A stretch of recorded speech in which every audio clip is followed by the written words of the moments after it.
Hi everyone, welcome back to another video from Wake&Tech. Today in this video we will be learning how to join clips in Capcut. Whether you are editing a blog, a gaming video or a fun short, this trick will help you make your content smooth and professional.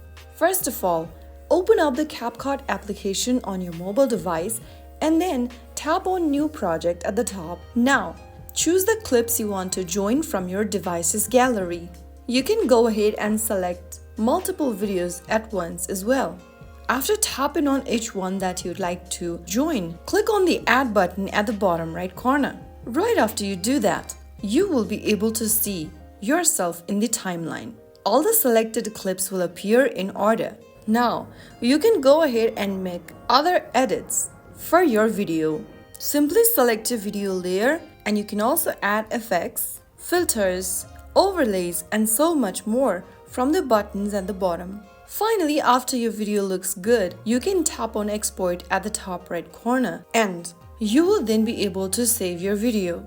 And just like that, you have successfully joined clips in Capcut. With these simple steps, you can now create smooth transitions and clean video edits in just minutes. If you found the video helpful, make sure to hit the like button, subscribe for more easy editing tips, and comment below if you have a question or a feedback. I'll see you in the next video. Thank you for watching.